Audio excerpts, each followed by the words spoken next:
ahora estaba bárbaro y ahora Sí, se lo cortó lejos. padecemos.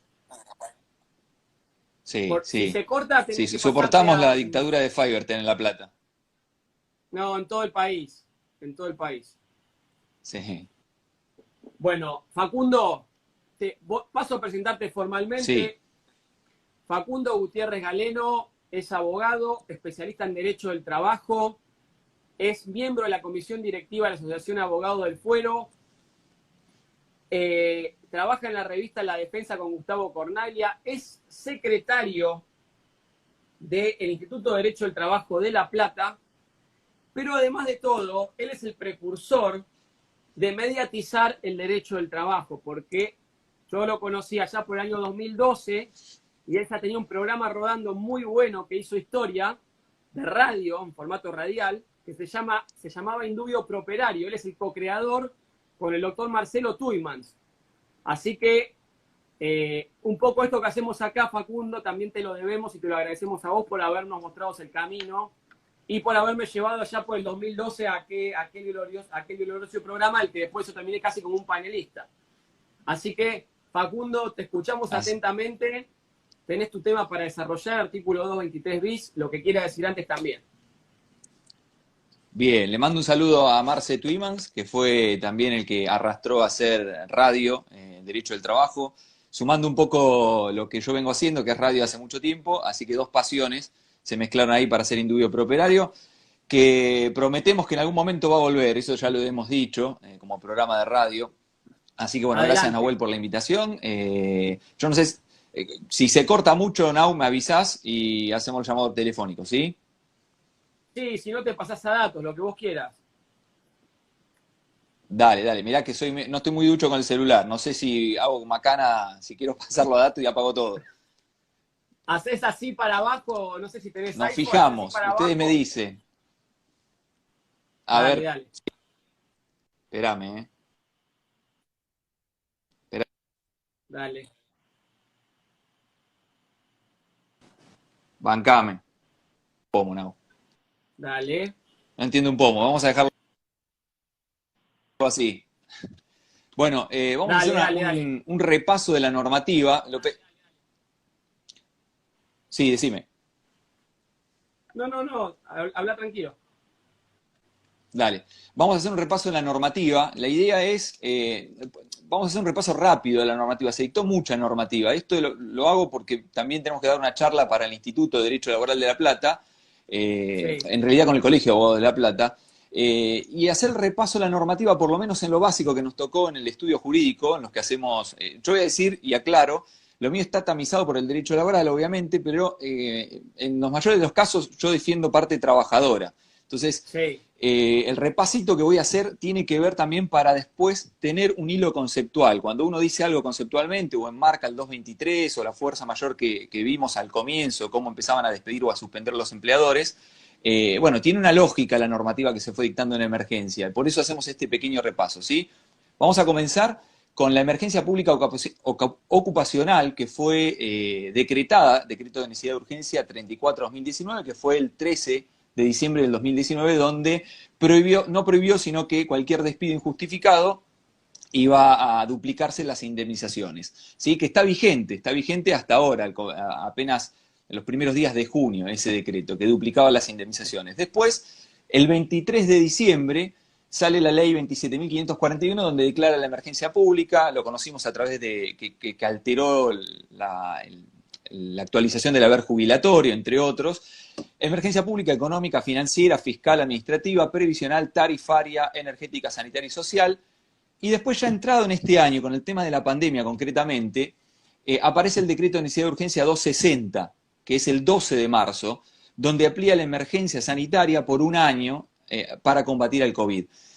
En ese decreto es importante el artículo, por lo menos recordar el artículo 7, porque a empezar a darse los primeros casos de COVID en la Argentina, o la COVID, como dicen a nivel internacional, la Argentina, el artículo 7 establece casos sospechosos, casos confirmación médica de haber contraído, contactos estrechos, aquellos que vienen de viaje de zonas afectadas, y establecía la obligatoriedad de no solamente denunciar cuando uno tenga alguno de los síntomas, tanto sea al empleador o al Estado Nacional, sino también reportar estos casos sospechosos para ponerlos en cuarentena, ¿sí? Ahí no había aislamiento, sino técnicamente cuarentena de cada una de las personas. Después continúa, y acá empiezan las resoluciones que atañen al derecho laboral, o por lo menos a nosotros que hacemos derecho del trabajo. Resolución 174, que fue dictada un poquito antes del decreto de necesidad de urgencia, que fue del 13, el 260, que fue la resolución del Ministerio de Trabajo 174 del 6 de marzo, y luego la 178 del 10 de marzo, que establece licencias en el ámbito público y privado, y esto es importante, con goce normal de salarios, ¿no? Normales y habituales, para todos los trabajadores que debieran ser colocados en cuarentena por esos casos sospechosos. Y esto es importante porque ya ahí en el artículo 2 de la resolución 178 del Ministerio de Trabajo, estamos hablando del 10 de marzo, todavía no entró el ASPO, es decir, el aislamiento social preventivo obligatorio.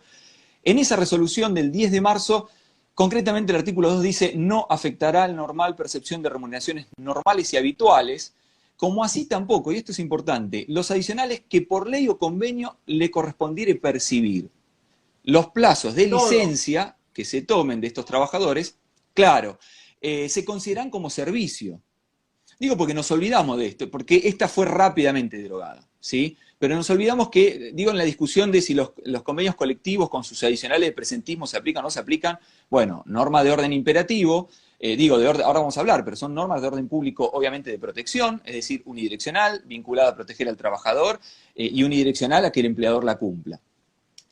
Luego decía, esta resolución 174 y 178 se modifica rápidamente, es derogada, unos días, 13 de marzo. Las anteriores dos eran del 6 de marzo, 10 de marzo, el 13 de marzo sale la resolución del Ministerio de Trabajo, Empleo y Seguridad Social 202, que establece las licencias pagas para trabajadores que deban hacer cuarentena por riesgo. Y nuevamente repite, goce íntegro de sus remuneraciones a todos aquellos casos que estén incorporados en el artículo 7 del decreto 260, que son los casos sospechosos, los que hay que hacer cuarentena, ¿no? Y aclara que cualquiera sea el vínculo jurídico laboral, está diciendo hay que tutelar a todos, sin importar si hay una alocación de servicios, sin importar los regímenes especiales, digo, ¿no? Casa particulares, construcción y demás. Muy interesante, Facundo. Te corto un segundo ahí para hacerlo dinámico, porque está bien tu interpretación. Justamente me habían preguntado de un ministerio qué pasaba con las locaciones de servicios, casualmente, que son contratos laborales encubiertos. Seguí. Después decíamos, viene la resolución 207-2020, también del Ministerio de Trabajo, Empleo y Seguridad Social, del 16 de marzo. Fíjense la fecha, ¿no? Porque no sé si les ha pasado a todos, ¿no? Pero la semana antes del aislamiento y cuando nos agarra los abogados laboralistas el aislamiento, todos los días había resoluciones, era entrar todos los días al boletín oficial, porque además caían las consultas, y ahora vamos a hablar después más adelante de lo que nos fue pasando, ¿no? Los contextos de lo que va pasando. Resolución 207 del Ministerio amplía la licencia de trabajadores, aquí incorpora el artículo 1, también con goce íntegro de salarios, de remuneraciones, dice, incorpora los trabajadores mayores de 60 años, embarazadas, los que estén en grupo de riesgo que son definidos por la autoridad sanitaria, y los progenitores, ¿no? Los progenitores, porque recuerden que la suspensión de clases fue anterior al aislamiento, al ASPO. Todavía no estamos en el aislamiento, estamos el 16 de marzo, el aislamiento fue decretado el 19, pero ya protegía a estos trabajadores, ¿no? Mayores de 60 años, y decía algo concreto, que no podrá declararse como actividad esencial a las trabajadoras embarazadas, grupo de riesgos. No decía nada con respecto, es decir, el inciso B y el C del artículo 1, que era embarazadas y grupo de riesgo, con lo cual, en principio, hasta aquí, si alguna actividad fuera declarada esencial, los trabajadores mayores de 60 años y los progenitores, estaría discutido si se pudiera o no pudiera. Eso lo vamos a ver después también. Sale la resolución 627 ya del Ministerio de Salud, el 19 de marzo, donde define básicamente el grupo de riesgo, lo que ya estaba establecido también en esta resolución 207, qué son las enfermedades, cuáles son las enfermedades consideradas grupo de riesgo para el virus de la pandemia. Y aparece el decreto de necesidad de urgencia 297, el que establece, que decía el ASPO, el aislamiento social preventivo obligatorio, lo establece hasta el 31 de marzo inclusive, dice artículo 2, deberán abstenerse de concurrir a su lugar de trabajo, quedan exceptuados artículo 6 de este cumplimiento, y allí hace, por un lado, lo vamos a ver luego, son normas de orden público, en este caso de dirección, porque es a toda la sociedad en conjunto, no es a un sujeto para tutelar, sino a todos. Todos quedan exceptuados de tareas, todos deben quedarse confinados en sus casas, excepto los que se han considerado actividades esenciales. Hay que hacer una mención, la actividad esencial no es la que vemos siempre en derecho colectivo de la huelga, estamos hablando de una actividad esencial vinculada a los fines de que sea efectivo el aislamiento. La única manera de combatir para el Estado Nacional, para tutelar su bien jurídico, que es el derecho colectivo a la salud, dice, y el derecho subjetivo a la vida y la integridad de las personas, la única manera es un confinamiento social. Esa es la manera de controlar la pandemia. Pero para que pueda ser efectivo, eficaz y tenga acierto esta prevención, obviamente hay actividades que son esenciales, que deben cumplirse, si no, no hay manera de mantener a todos en sus casas. Esa sería la lógica de la normativa. Y el artículo 6 declara las primeras actividades consideradas esenciales a los fines de la pandemia. El artículo 8, que es el que vamos a utilizar nosotros los abogados laboralistas también, ya esto es una norma de orden público de protección, aquí ya no es, tiende a proteger a un sujeto, es unidireccional, dirigido concretamente a tutelar, en este caso al trabajador.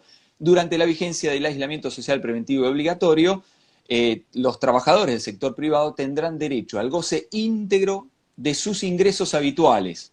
Esto es importante porque no dice remuneraciones, dice ingresos. Todo ingreso que sea considerado habitual debe mantenerlo en los términos que establecerá la reglamentación del Ministerio de Trabajo. Bueno, rápidamente, el Ministerio de Trabajo, resolución 219, reglamenta lo que es en materia del aislamiento social preventivo y obligatorio y establece la dispensa de tareas de los trabajadores con goce de haberes. Y aquí esta resolución luego se modifica y es la que genera, o por lo menos a mí, en la interpretación primigenia del 223 bis cuando aparece en el decreto de prohibición de despidos, a mí me hizo pensarlo de una manera, si se quiere, romántica, y estaba equivocado por cómo se fueron dando los hechos después con las autoridades administrativas y el Ministerio de Trabajo, donde en esta resolución 219 aclara que los trabajadores que deban cumplir el aislamiento, si pueden efectuar tareas desde su casa, bueno, harán teletrabajo y entonces allí su percepción será considerada remuneratoria.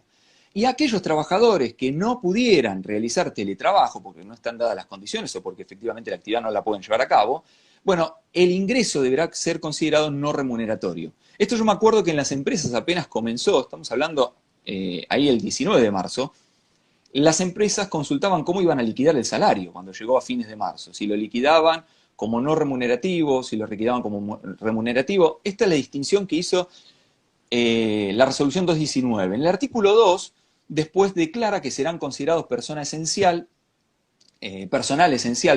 todos aquellos que trabajen en actividades consideradas esenciales del artículo 6 del decreto 297, que es del aislamiento. Algo interesante para sumar.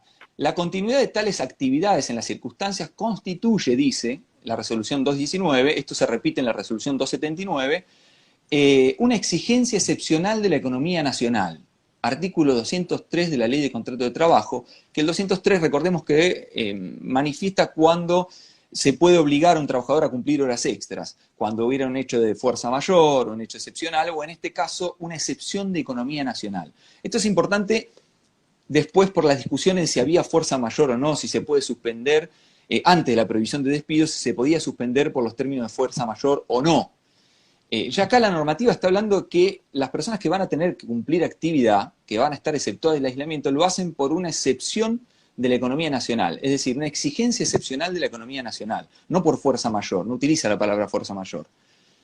Sigamos, artículo 4 de la misma resolución, habla de las modalidades del trabajo, es decir, el ius variandi se va a tolerar una modificación de las condiciones del trabajo a los fines de que sean razonables al cumplimiento obviamente, del aislamiento y de la actividad esencial, que sea razonable a ese fin. ¿Qué quiero decir con esto?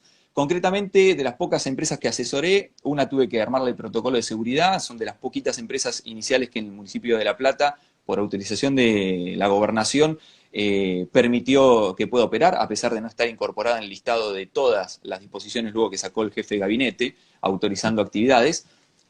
Y allí se daba la particularidad que para tratar de no colapsar el transporte público, o por lo menos alivianarlo, si se puede, tratar de que la empresa se haga cargo del transporte. Si no se puede, tratar de cambiar el ingreso para que no coincida que el ingreso de trabajo sea como el habitual, de 8 aquí a 17, de 8 a 16.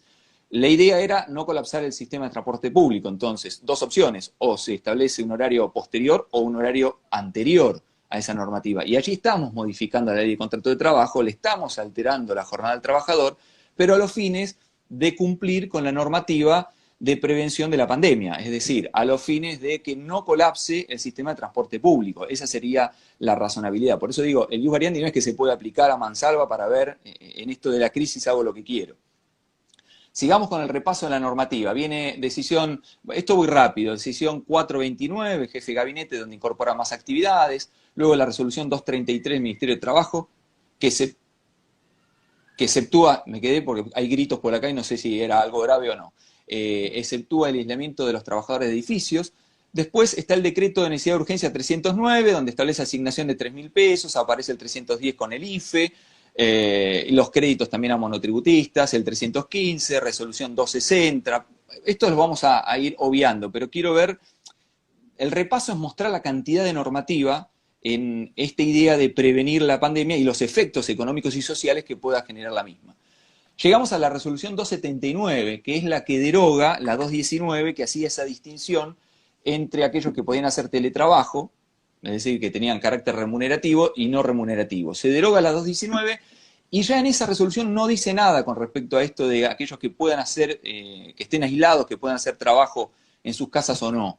Y ya no hace la distinción entre salarios, la percepción de sumas remunerativas o no remunerativas. Repite más o menos la misma dinámica de la 219. Lo que sí dice, y hay que destacarlo de la 279, es el artículo 6, porque aquí aclara algo que vamos a hablar ahora desde el punto de vista conceptual. La abstención de concurrir al lugar de trabajo, y esto lo destaca, que implica la prohibición de hacerlo. Es decir, la abstención de concurrir al lugar de trabajo es una prohibición fijada por el Estado, salvo en los casos de excepción previsto, no constituye un día de descanso vacacional o festivo.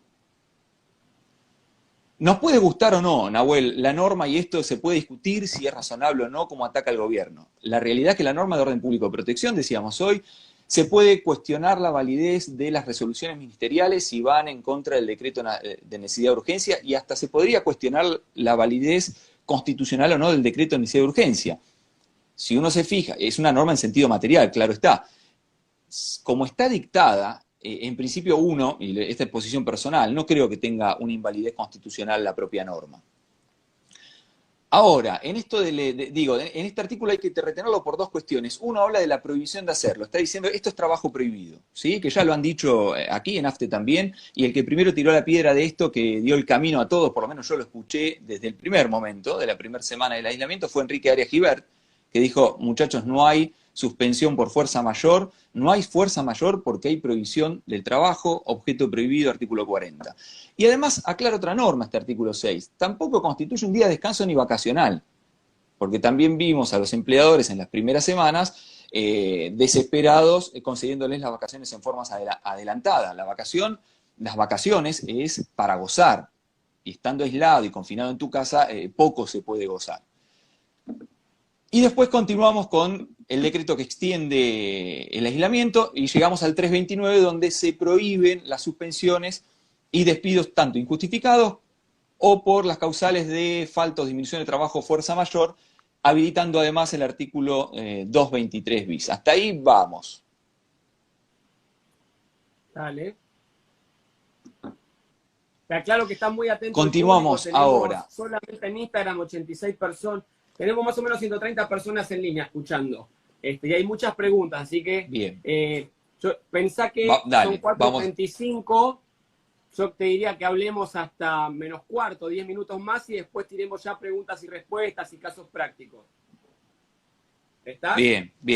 Acelero. Solo me detengo en el decreto 329 que establece la prohibición de despidos, eso fue el 31 de marzo, en los considerandos. Porque allí dice, el objeto de este decreto es salvaguardar el derecho colectivo a la salud pública y los derechos subjetivos esenciales a la vida e integridad física, habla que la normativa está enmarcada dentro del 14 bis, proteger la protección específica al trabajo en sus diversas formas, además siguiendo la recomendación del OIT y el COVID-19, el documento emitido el 23 de marzo por la Organización Internacional del Trabajo, donde dice que los estados tienen que resguardar el tema del empleo y principalmente el cobro del salario.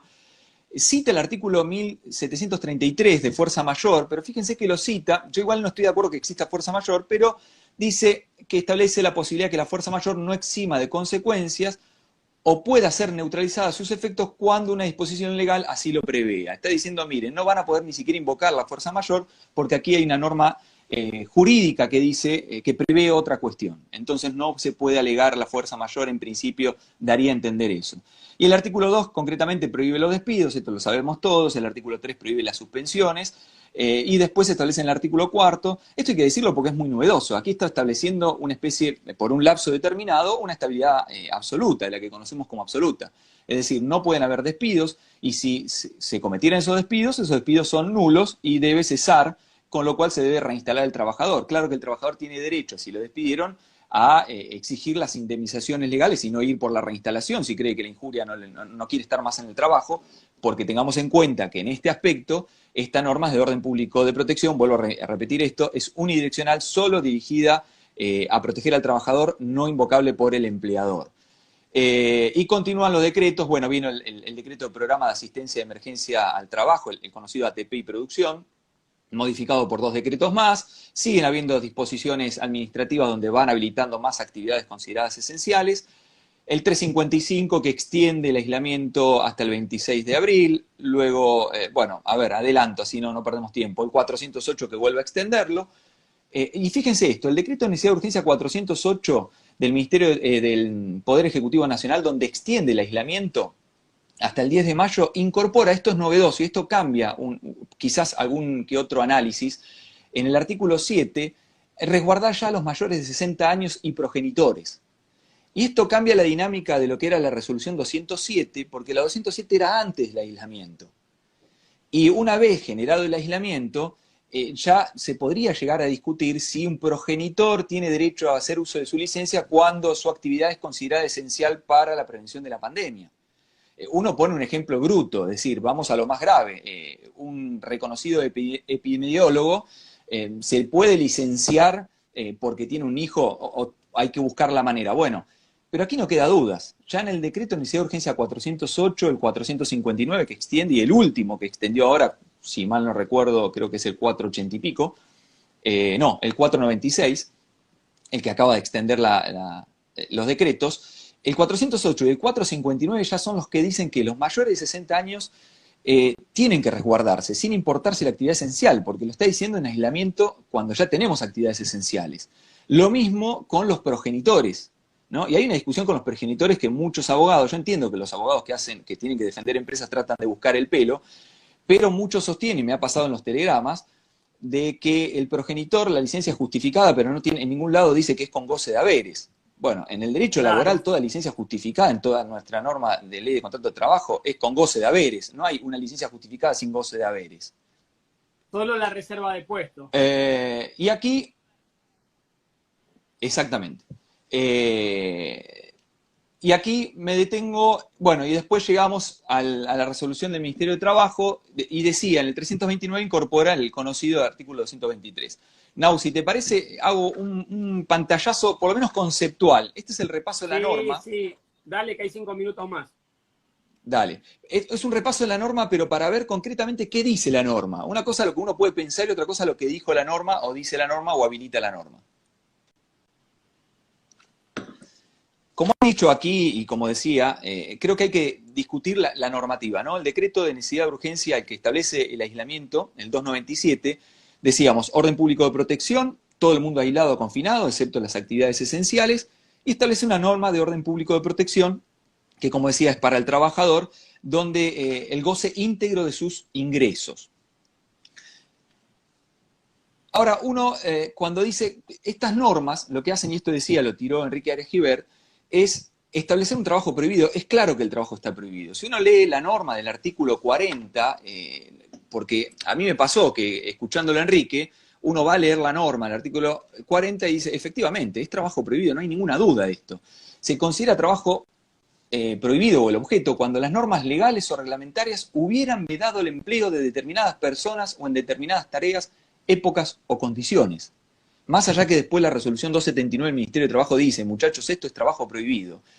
Y aquí entramos, si el objeto del trabajo es prohibido, quiere decir que el Estado, ¿y cuál es el bien jurídico tutelado? Volvemos a lo mismo, la seguridad colectiva, la salud colectiva y la vida de las personas. Para cumplir eso, para que sea lo más efectivo posible, necesito que se prohíba el trabajo, es decir, la prestación laboral está prohibida por un determinado tiempo.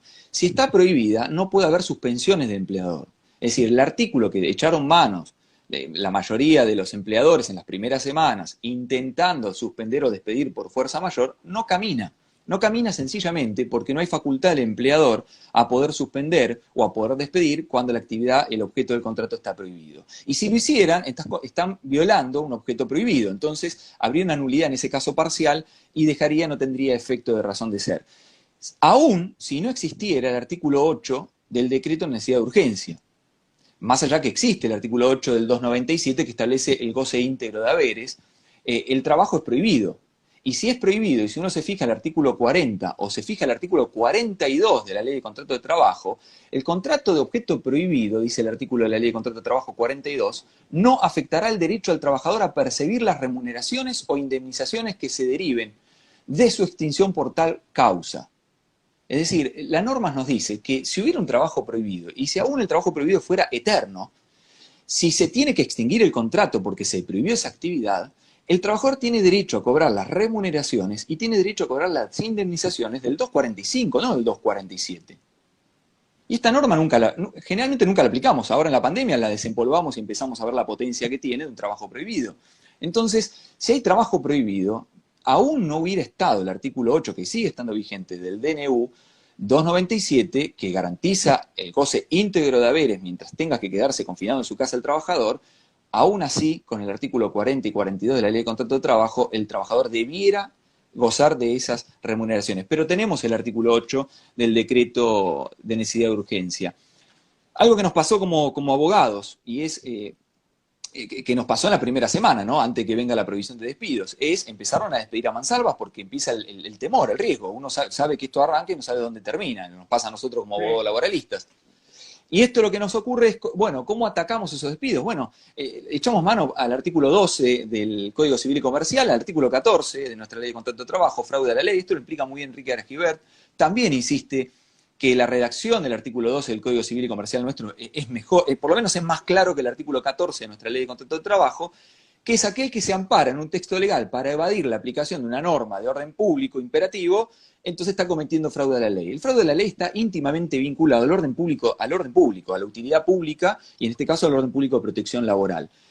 Es decir, si una persona suspendía o despedía porque de esa manera no quiere pagar salarios, no quiere mantener vigente el contrato porque tiene que pagar salario y le obliga la norma, entonces está utilizando una figura del contrato de trabajo que en principio está vedada para no cumplir con la norma imperativa establecida en el artículo 8 o en su caso en el 40 y 42 de la Ley de Contrato de Trabajo, y en todo caso eso tiene el efecto de que tiene que cesar ese efecto, es decir, tenemos dos maneras, o vuelve para atrás, entonces sería nulo, y nosotros como abogados laboralistas hemos planteado en varios casos, y no estoy hablando en este caso de las pymes, esto voy a hacer una aclaración después en las preguntas, estoy hablando de grandes empresas que empezaron a echar a mansalva sin importar, y después vino finalmente la prohibición de despidos del 229, perdón, donde ahí no quedaba dudas.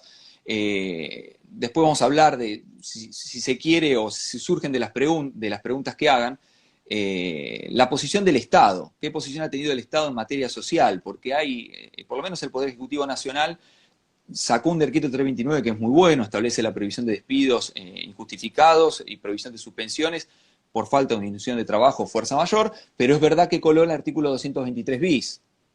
Y es verdad que está aceptando disminuciones, rebaja a la baja, y también es verdad que lo que vimos con Techín, esto lo sacó cuando recuerdan lo que pasó con Techín, ¿no? Lo acusaron de miserable porque echó 1.450 trabajadores, régimen la construcción, que es otro régimen, pero ahí hay que ir a ver la sentencia ahora, no sé si es local, no, me estoy equivocando, que tiene el Tribunal 2 de La Plata, con de los juristas más brillantes que tenemos, jóvenes, de nuestra ciudad, pero también lo digo a nivel nacional, que es Juan Ignacio Orsini, donde declaró la inconstitucionalidad del régimen de la construcción, y donde el régimen de la construcción sí tiene despidos. Lo que no tiene es una indemnización por el despido, pero si yo te despido sin causa, es un despido sin causa. La extinción del contrato existe y es por un despido arbitrario. En todo caso, lo que no tiene es la indemnización, no establece una consecuencia indemnizatoria, y por eso es inconstitucional visto del artículo 14 bis de la Constitución. Pero sí existe el despido, y sí existe el despido arbitrario. Discusión aparte. Por otro lado, pero es verdad que pasó esta miserabilidad de la empresa Techin y después nos enteramos que terminaron homologando un acuerdo donde efectivamente se convalidaron los despidos. Y además, muchas de las empresas del grupo Techin terminaron ingresando en la asistencia, en la ATP, asistencia al trabajo y producción. Con lo cual, este es el doble sentido de la normativa social, que es la conclusión a la cual uno quiere llegar.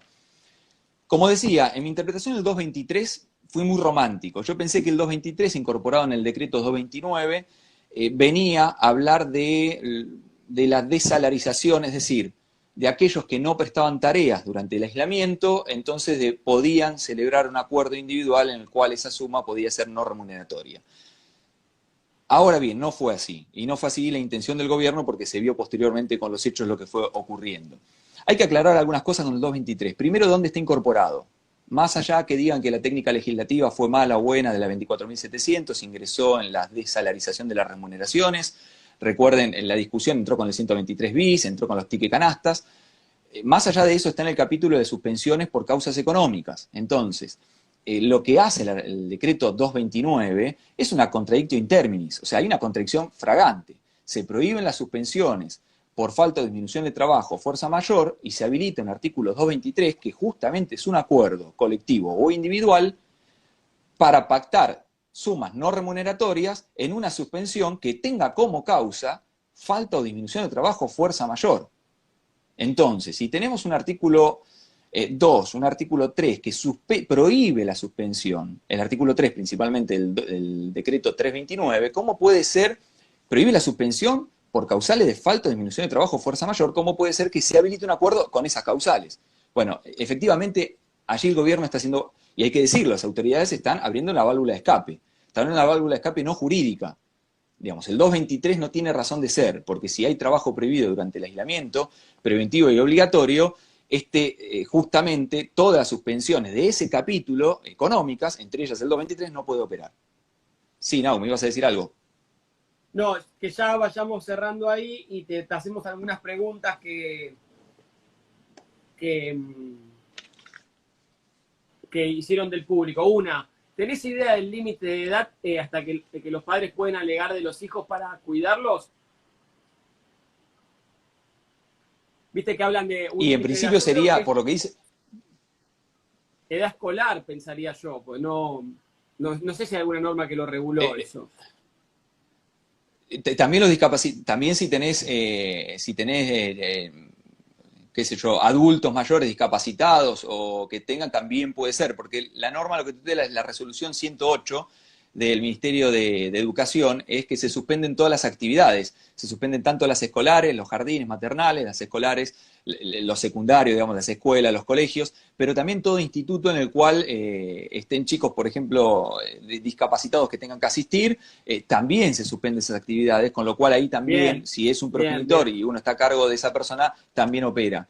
Termino con esto, Nau, en materia del 223. Digo, ahí hay que ser honesto, sincero, y hay que decir tal cual lo que está pasando. La autoridad administrativa está haciendo cualquier cosa, y después lo abrimos a las preguntas, porque además habilitó encima con la resolución 396 al procedimiento del artículo 223.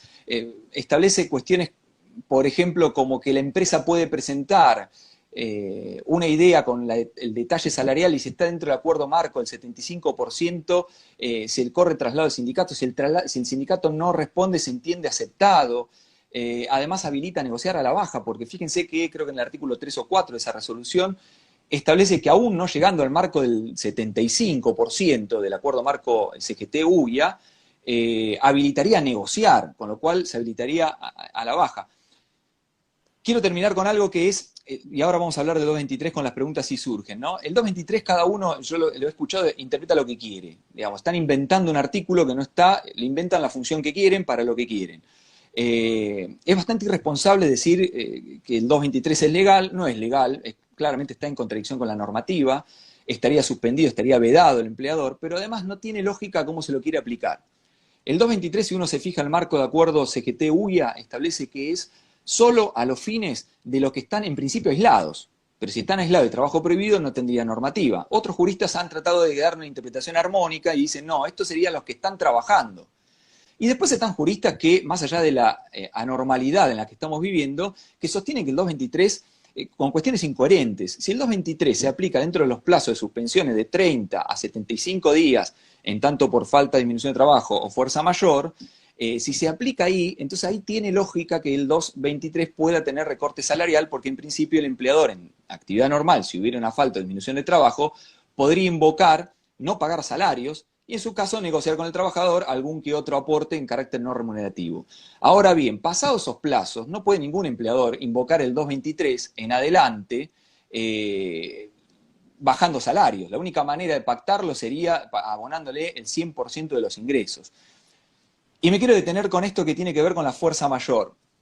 Yo creo que hay acá, y acá sigo a Perugini, hay un artículo muy bueno, el 74, de la fuerza mayor en el contrato de trabajo, porque es el que sostiene de la inexistencia de la fuerza mayor. ¿Del año 74? Sí, sí. Bueno, vamos a aclarar que es de Perugini padre, que fue camarista y ahora está el hijo Alejandro en la sala tercera, pero es el hijo. Adelante. Sí, sí. Bueno, yo lo busqué y agradezco a un colega que tiene una biblioteca que lo encontró, porque en pandemia no había manera, no estaba digitalizado, porque él sostiene la inexistencia de la fuerza mayor, y él analiza que en la negociación de la ley de contrato de trabajo en 74 se arrepiente de no haber podido eliminar la fuerza mayor, y explica la función histórica de la fuerza mayor. Hay una cuestión, durante el aislamiento, mientras dure el ASPO, digamos, no puede invocarse la fuerza mayor porque está prohibido el trabajo. El problema se nos presenta qué pasa en la pospandemia, porque la crisis económica ya es grave, va a ser gravísima, esto va a arrastrar a todo el mundo un desastre. ¿Y qué hacemos los abogados laboralistas para tutelar el derecho del laburante? Bueno, Perugini hacía, en el artículo 74, hacía un raconto histórico, la razón de ser de la fuerza mayor, y uno lo remonta, esto surge en el derecho comercial, traído del derecho romano, de la época del emperador Tiberio, siglo I después de Cristo, donde se empezó a aplicar, había una responsabilidad objetiva para navíos y para aquellos que tenían bodegones, hoteleros, almaceneros o depositantes de objetos, tenía una responsabilidad objetiva, es decir, quien tenía que trasladar un objeto por el mar se hacía responsable de lo que sucediera, la responsabilidad objetiva, y casi no había manera, pase lo que pase, vos tenías que pagar si tuvieras un naufragio o te agarraban piratas. Lo que empieza a hacer con los pretores es establecer una excepcionalidad de esa responsabilidad severa objetiva que había. Y ese es el trasfondo histórico. ¿Y cuál es la excepcionalidad?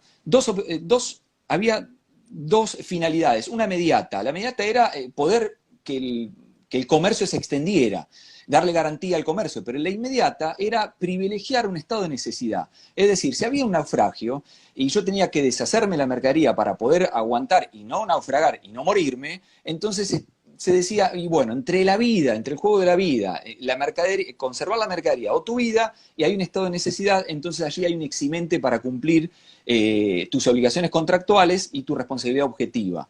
Esto fue adoptado en el Código de Comercio y fue llevado al Código Civil, pero con esta idea de estado de necesidad, es decir, vos tenés que cumplir tu contrato, pero en algún momento, cuando hay dos normas o dos valores que chocan, bueno, si el estado de necesidad dice que es justificado, que en este caso no cumplas, siendo deudor, no cumplas con tu contrato, entonces vamos a privilegiarlo. ¿Y qué se privilegiaba detrás? El estado de necesidad. Y eso lo dice Resónico y lo cita Perugini en su artículo. Y lo que dice Perugini es que es algo interesante, y lo sostiene Juan Ignacio Orsini también desde La Plata, que es, hay que crear una teoría, lo decía en el 73, una teoría autónoma del derecho de las obligaciones laborales, orgánica y sistemática, y no recurrir tanto al Código Civil o recurrir en forma análoga, pero tratar de interpretarlo en clave laboral, en obligaciones laborales. ¿A qué voy con esto? No se puede tener una figura del derecho civil donde el derecho civil, cuando intenta tutelar a alguien, si intenta tutelar a alguien, o necesita sacar una orden una norma de orden público, trata de tutelar al deudor. En la situación más débil en la relación siempre está mirado el deudor. En el derecho penal pasa lo mismo. Por ejemplo, el hecho no es punible si fue arrastrado por una cuestión de fuerza mayor, una fuerza inminente. O sea, es decir, el derecho penal tiende a tutelar a la sociedad, pero también en el poder normativo y principalmente de castigar que tiene el Estado, trata de tutelar digamos, que cometió el delito no sea víctima de un poder del Estado, sobre todo cuando juega con la vida de las personas. En el derecho laboral, si trasladamos la fuerza mayor, estamos trasladando, digamos, un instituto que puede ser para salvar a un deudor. Y en el derecho laboral, el deudor es el patrón, es el fuerte de la relación. Esto decía Perugini y es interesante. Entonces hay que analizarlo y tamizarlo como cómo juegan la teoría. Hay que crear una teoría general de obligaciones laborales. Y en el derecho laboral, el carácter alimentario del salario hace a la vida del trabajador. Más allá de los fallos de la Corte, ATE con municipalidad, no es con municipalidad, pero es contra la municipalidad de Salta, sobre la inconstitucionalidad ya de las rebajas salariales decretadas en el 2003, un fallo de la Corte de 2013, habla del derecho humano, no solamente al trabajo, y cuando se habla del derecho humano al trabajo es porque del trabajo el trabajador obtiene su salario que le permite participar en la vida y ni más ni menos vivir. Entonces, no podemos trasladar una figura de la fuerza mayor del derecho civil puesta al contrato de trabajo, desnaturalizando que en el contrato de trabajo el débil es el acreedor, no el deudor. De esta manera, Perugini decía de forma muy polémica, la fuerza mayor en el contrato de trabajo debe dejar de existir. Sí, no. Te digo que en 3 minutos se va a cortar. Lo que le decimos a la audiencia, en todo caso, porque viene bien esto, es que se corta y en 1 minuto levanto de vuelta, porque como viene bien el tema, está interesante, no da a cortarlo en 1 hora, seguimos 10, 15 minutos más, pero acá Instagram lo corta el vivo en un toque, entonces ahí hay 2 minutos hasta que restablezco la comunicación, para avisar eso nomás. Seguí. Bien. Bueno, y lo que decía en materia de fuerza mayor es interesante porque cuando uno mira el artículo de la fuerza mayor, sea en suspensiones, pero principalmente el despido, es lo que no encaja, pareciera no encajar en el derecho laboral, que lo decía Perugini ya en el 73, que no pudieron hacer todo el esfuerzo para borrar la ley de contrato de trabajo, y es por lo cual la jurisprudencia, los despidos por el 247 casi no operan, porque le exigen tanto al empleador, le exigen que tiene que mostrar absolutamente todas las medidas que tomó para evitar el hecho de fuerza mayor, y hablan de la inevitabilidad, pero también algo que se olvida, que es la duración. Para que uno pueda echar mano a esa figura tiene que ser duradera, tiene que durar mucho tiempo, y casi la imposibilidad de continuar. Esa sería la noción de la fuerza mayor. En el contrato de trabajo está en el contrato de trabajo, pero la realidad es que pretorianamente casi no se aplican los despidos por fuerza mayor, o al empleador le cuesta mucho probar esta circunstancia. Amén, obviamente, del procedimiento administrativo de crisis que está vigente, que tengo que decir, ahora vamos a ver, con las preguntas vamos a aclarar esto. La provincia se está manejando diferente al Estado Nacional. El Estado Nacional está habilitando el 223 a mansalva, habilita el ciclo hasta que los trabajadores, hasta que el abogado pueda dar declaración jurada de la voluntad del trabajador, cosa que no nos permiten nunca, pero para esto lo permiten. Pero lo que quiero decir es, hay que analizar el contrato de trabajo, hay que partir del contrato de trabajo. Ahora, si querés, cuando se corte lo continuamos con las preguntas. Dale. Cortemos acá que es porque faltan 10 segundos, Facu, así que hago el corte ahora. Dale. Y volvemos. Hay una pregunta de Diego, que si es constitucional que un DNU puede modificar una ley. Y la dejamos para después del corte. Dale. Bueno, ahí está cortando. Sí. Diego Calvo Suárez dijo... No le contesto. Compañero querido nuestro de la comisión directiva de la asociación, dice, ¿es constitucional prohibir el trabajo por un DNU dejando de lado una ley nacional? Y luego pone, cuando yo le pregunto ¿a qué ley te referís? Pone, me refiero a que por DNU se prohíbe trabajar y prohíbe el artículo 247, por ejemplo. ¿Eso es constitucional? Bueno, hacerle la repregunta en todo caso. Sí, a ver, yo digo mi parecer, obviamente. ¿Quién soy yo para decir mi parecer? Bueno, lo que me parece a mí. Somos operadores del derecho, nada más. A mí me parece que sí, que en este caso es constitucional, como decía, por varias razones. Primero, por el hecho de la pandemia en sí. Y cuando digo que hay que ver la finalidad de la norma, digo, el artículo 8 del 297 del decreto, cuando establece la obligatoriedad de pagar salarios, la naturaleza de prestaciones de seguridad social. ¿Y por qué de seguridad social? Porque lo que busca el Estado es resguardar a los trabajadores, pero no porque que no estaría mal igual, ¿no? Digo, tratar de proteger al más vulnerable. Pero lo hace también con la finalidad de que efectivamente la cuarentena tenga éxito. Es decir, si la cuarentena no tiene éxito, si yo al trabajador lo mando a su casa y no le garantizo el pago de salario, el trabajador va a tener que recurrir, porque, a ver, un trabajador, y se habían publicado las notas, más del 50% de trabajadores no llegan a 30.000 pesos por mes, en blanco, los registrados, no llegan a 30.000 pesos por mes. Entonces, es un salario claramente alimentario. No de vida digna, alimentario. Entonces, si yo obligo a suspender las prestaciones, a confinar como forma preventiva a todo el mundo a su casa y le digo al trabajador, mire, usted hágase cargo de usted mismo, cuando lo que gana es para alimentarse mes a mes y no hay casi resto, no hay acumulación, entonces ahí tenemos un problema, porque el trabajador lo obligamos a salir de su casa, va a tener que violar la cuarentena porque tiene que alimentarse y tiene que vivir. Nos pasa a los abogados laboralistas también. ¿Cómo le va a pasar a un trabajador en relación de dependencia en el ámbito privado que no llega a 30.000 pesos por mes? Bueno, la lógica de la prevención es combatir la pandemia.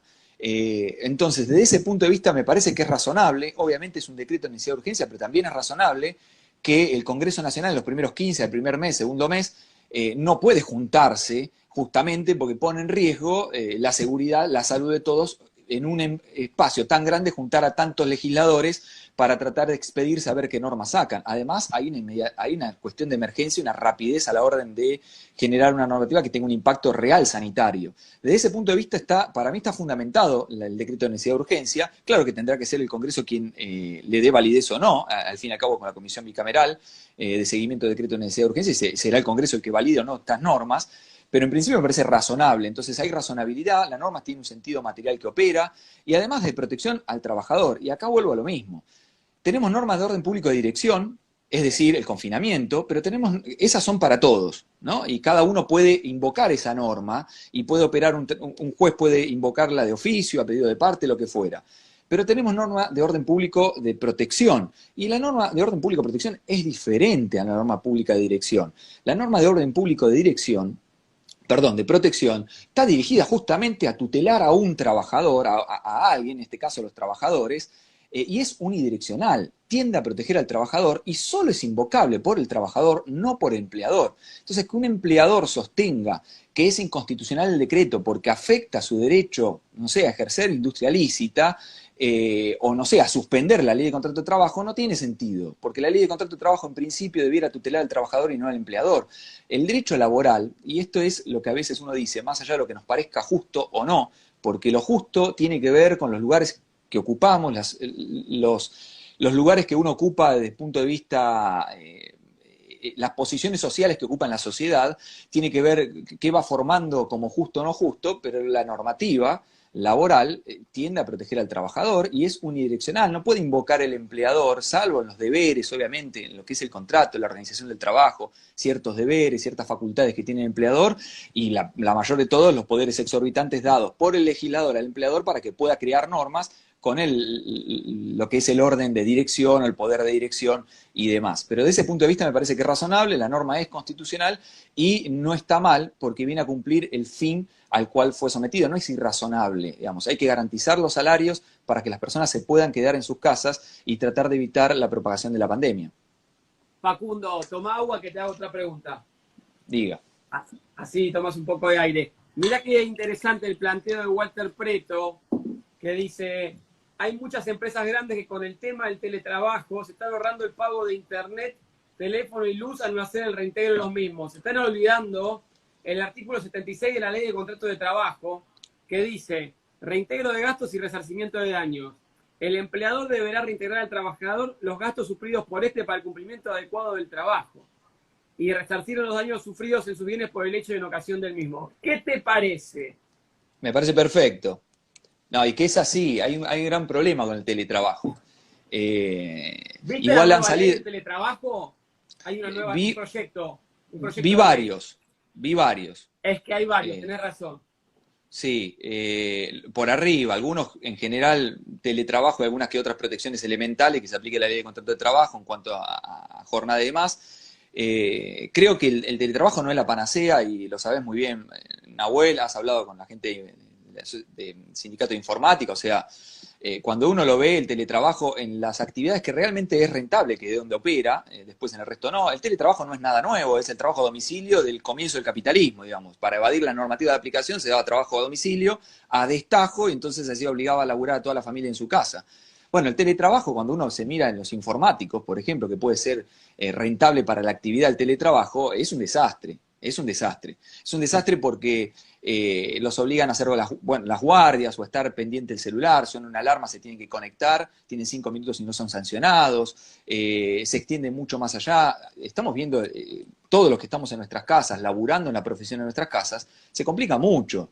Se complica mucho la atención, más allá del punto de vista económico, se complica el deslindar la vida individual del trabajo. Como uno tiene que estar atendiendo, interactuando socialmente con la propia familia y demás, entonces el trabajo se extiende muchas más horas, me pasa a mí. Uno se sienta temprano a las 8 de la mañana en lo que sería el estudio, que es esta habitación, y de acá se levanta, come, y después se levanta a las 8 y cuando se van a bañar uno entra de vuelta y sigue laburando, y bueno, entonces no sería la panacea para rescatar, pero comparto lo que dice Walter. Obviamente hay que regular y habrá que ver, hay que tener cuidado, porque también se sostiene mucho el tema del teletrabajo, hay que tener cuidado que toda crisis es una gran oportunidad para distintos sectores. Y para muchos, a la orden del día, la flexibilización, ¿no? Esta crisis, teoría del riesgo compartido, que en el derecho social y el derecho laboral no se aplica y no debiera aplicarse, sin embargo, están echando mano a estas ideas. Bueno, Facundo, clarísimo, la verdad. Muchísimas gracias. Has sido muy técnico, has demostrado que tenemos grandes valores dentro de la Asociación de Abogados del Fuero. Sos un referente en La Plata para todos nosotros. Una aclaración más, muy interesante la resolución 2120 de la SRT sobre teletrabajo, que dice que como es una situación de urgencia, todo lo regulado en la 1522 del 2012, como la silla ergonómica, el matafuego, bla, bla, bla, no corre. Así que no se puede exigir. Now, No mucho más. sí, déjame ¿Querés decir. cerrar con algo? Cerrar con lo que quieras, Sí, todo tuyo. dos cosas. 223 vuelvo con lo mismo, ¿no? 223 porque ahora como abogado laboralista uno lo vio lo que viene peleando, ¿no? Pero digo, lo que va a venir post pandemia, post ASPO, post aislamiento, ¿qué nos va a venir a los abogados laboralistas? Bueno, nos van a venir la catarata de despido por fuerza mayor, que habrá que pelearla. Y le digo en este sentido, que tiene la razón de ser en nuestro derecho laboral. Nuestro derecho laboral surge a partir de tomar la teoría del riesgo creado a fin del siglo XIX, comienzo del siglo XX, de los contractualistas belgas y franceses, y tutelar el primer principio de indemnidad que le da nacimiento a nuestra disciplina como tal. Y derivado del principio de indemnidad, luego fue principio propio, que ganó su autonomía, viene la agilidad del riesgo empresario. Entonces hay que tener cuidado con esto de la fuerza mayor, como así no encaja, está reñido con la idea del derecho, del contrato de trabajo, lo mismo todas estas teorías del riesgo compartido. Yo entiendo que la crisis va a golpear a todo el mundo, pero no es al trabajador al que se le tiene que pedir que cambie sus normas. Y el 223 es claramente atacable por muchas razones. Primero, porque la CGT y UIA no tienen la representatividad que dicen tener. Segundo, porque el contrato individual de trabajo, y aquí hay que hablar de integración contractual, estamos hablando de contrato de trabajo individual o el negocio jurídico laboral, como lo llama Enrique Aregibert, se integra con normas en las que yo puedo pactar con el propio pacto de voluntad, usos y costumbres, pero también las normas imperativas. Y el sindicato no puede negociar intereses que son individuales, en todo caso serán plurindividuales, como es el contrato individual de trabajo y mi salario. Y en mi salario, digo el trabajador, y el salario por ganar es un derecho en expectativa y es el derecho de propiedad. Artículo 14 de la Constitución Nacional es el derecho de propiedad social y el derecho de propiedad del trabajador. Entonces hay que tener cuidado esto de que me parece justo o injusto, porque un trabajador no anda haciéndole planteos a los patrones, sean grandes o sean chicos. Ojo, porque las pymes están jodidas, pero en todo caso pidamos al Estado que intervenga más fuerte con ese sector y no que intervenga casi por igual con las grandes empresas y con las chicas. Pero ojo con decir hay que salvar a las pymes, porque ya están pidiendo flexibilización para pymes. Y entonces acá me lleva a la pregunta, o por lo menos a la inquietud, y que tiene que ver con nuestra razón social, la razón de ser el derecho laboral, el derecho social en general. que es la seguridad social, los principios de solidaridad que uno olvida, ¿no? Y lo que es el principio de justicia social que nos tiene que regir. Sencillamente es el que más tiene, más aporta, a un momento de crisis, el que más tiene, más aporta, y el más vulnerable, el que más necesita, más recibe. Entonces no podemos cargar en que el trabajador tenga que bajar su salario para poder subsistir cuando el Estado está pagando la mitad de los salarios. Es injustificable. Y jurídicamente no tiene ni representación colectiva, no es un interés colectivo, es un interés individual. Tampoco el sindicato puede representar el interés individual, no está dado mandato por el trabajador. Y así todo, tenemos normas, principio de irrenunciabilidad, artículo 12, desde el 7 hasta el 13 de la Ley de Control del Trabajo le pegamos una lectura, no puede surgir caminar nada. El artículo 7 de la 14250 prohíbe a los gremios salir a negociar a la baja, no tienen facultad, no pueden arrogarse una representatividad para negociar a menos, porque solo están dadas su representatividad colectiva para negociar a más.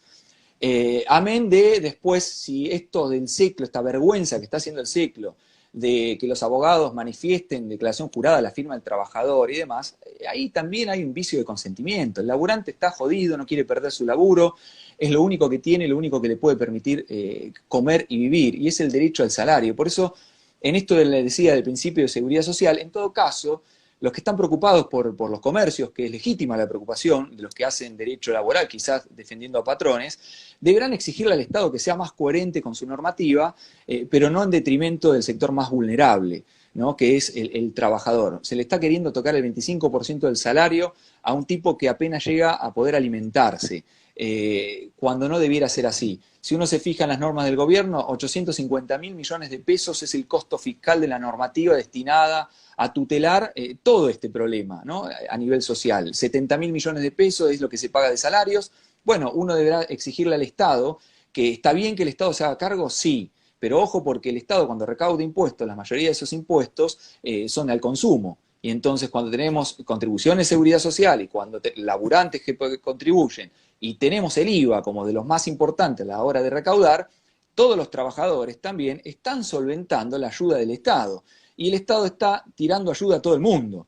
Y me parece que ahí es donde debieran apuntar los colegas que tienen esa legítima preocupación de qué va a hacer el pequeño comercio si no tiene ingreso, no hay manera de sostener la fuente laboral. Pero al laburante, digamos, ir con lo menos del laburante, como decía, derecho de propiedad del laburante, porque yo no veo al laburante exigiéndole al empleador por qué no vende su auto, por qué no deja el country y su casa de barrio cerrado, se reduce a un 2 ambientes y trata de mantener la fuente laboral. Sería irrazonable que pida eso el trabajador al empleador. Bueno, es irrazonable dentro de las normas por el derecho de propiedad propia de lo que gana el empleador. Bueno, lo mismo para el trabajador. Su salario es el derecho de propiedad actual y en expectativa. Entonces, pedirle al trabajador que se sacrifique él en aras de esta crisis no es lo más justo desde el punto de vista social, que además es lo que tiende nuestro derecho social en la Constitución. Impecable, gracias Facundo, no solo desde lo técnico, sino también por introducirnos estos desafíos en la forma de pensar y de plantear las cosas, que son interesantes, ¿no? Inclusive en una audiencia artículo 80 LO o en una 25.11.653, los abogados que estemos en ese caso defendiendo a trabajadores, podamos utilizar. Está muy bueno, te queremos agradecer, como decía antes, ahora sí para hacer un cierre, estamos muy contentos de que estés con nosotros en la Asociación Abogados del Fuero. Para los que se sumaron más tarde, el doctor Facundo Gutiérrez Galeno, secretario del Instituto de Derecho del Trabajo de La Plata, periodista, abogado especialista en Derecho del Trabajo. Un gusto y un honor, Facu, querido amigo, nos conocimos hace 9 años más o menos, cuando me invitaste ¿cómo se llama? A tu programa. Y bueno, y ahora estamos acá. Así que te saludo, hago un cierre ahora y